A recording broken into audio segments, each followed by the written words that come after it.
लेकिन अविनाश, क्या जानकारी मिल रही है सुप्रीम कोर्ट में? कब तक चुनाव आयोग के वकील पेश हो जाएंगे, कब अपना पक्ष रख देंगे? कुछ जानकारी मिल रही है?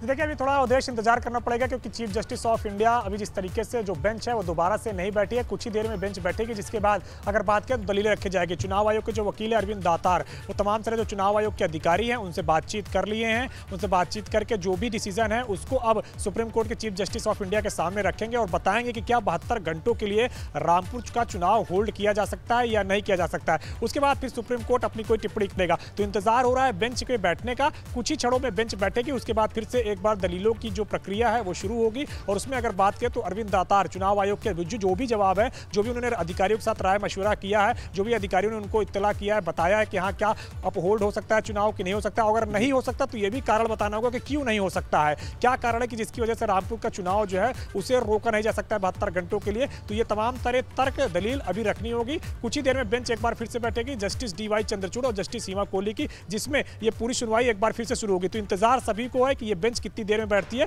जिसके बाद फिर से एक बार दलीलों की तकरीरों की जो वहां पे सुनवाई है वो शुरू होगी, जिसमें पी चिदम्बरम भी आजम खान के वकील के तौर पे अपनी तमाम सारी बातें रख रहे हैं। जी बिल्कुल आशीष जी, जैसा कि आपने बताया, अनुभव ने भी बात की लखनऊ में कानूनी विशेषज्ञों से, उनका कहना है कि इस तरीके के मामलों में अमूमन स्टे मिलता नहीं हाई कोर्ट से।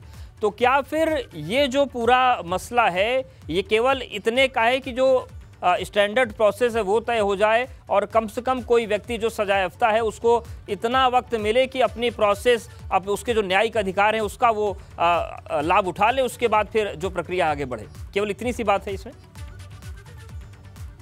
बिल्कुल ठीक कहा। देखिए, जब किसी भी व्यक्ति को सजा याफ्ता व्यक्ति को अपील का एक राइट दिया जाता है, तो ये भी हमको देखना आवश्यक है कि उस व्यक्ति के पास इतना समय हो कि वो अपने उस राइट को एक्सरसाइज कर सके, अदरवाइज वो पर्पस पूरा का पूरा डिफीट हो जाता है। तो ये एक प्रोसेस की बात है। शायद आज के सुप्रीम कोर्ट के निर्णय के बाद, और हम उम्मीद करते हैं इसके बाद इलेक्शन कमीशन भी एक स्टैंडर्ड ऑपरेटिंग प्रोसीजर इसमें बना देगा, तो शायद इस तरीके के सवाल भविष्य में नहीं उठा करेंगे। हाँ, ये बात ठीक है कि सस्पेंशन ऑफ सेंटेंस इतनी जल्दी नहीं होता है, लेकिन अगर 1% भी पॉसिबिलिटी है कि सस्पेंशन ऑफ सेंटेंस हो सकता है किसी भी ग्राउंड पर, तो वो राइट नहीं डिफीट होना चाहिए उस कन्विक्टेड पर्सन का, जो कि उसको कानून के तहत मिला हुआ है। सुप्रीम कोर्ट की कंसर्न इसी चीज को लेकर। बिल्कुल अनुभव, लेकिन ये बताइए कि अगर हम सियासत की बात करें तो जो कानूनी जानकार बता रहे हैं, आशीष जी बता रहे हैं, अन्य जो जानकार हैं, एक प्रोसेस है, एक न्यायिक अधिकार वाली बात है, वो तो कम से कम राइट मिलना चाहिए। और बिल्कुल अविनाश के पास जा रहा है। अविनाश कुछ बताना चाह रहे हैं? अविनाश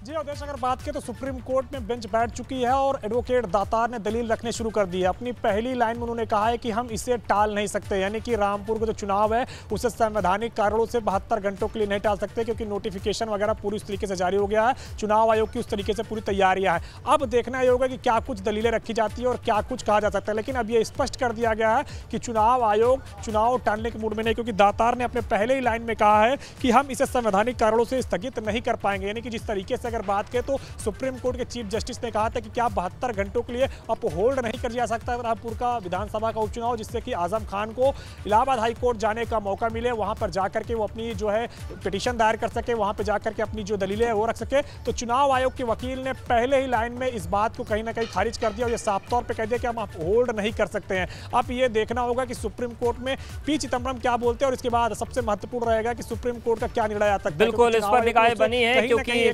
चुनाव आयोग के वकील ने साफ पहली लाइन में कह दिया है कि हम होल्ड नहीं कर सकते हैं। हमारे साथ अविनाश, अनुभव बने रही है, आशीष जी आप भी बने।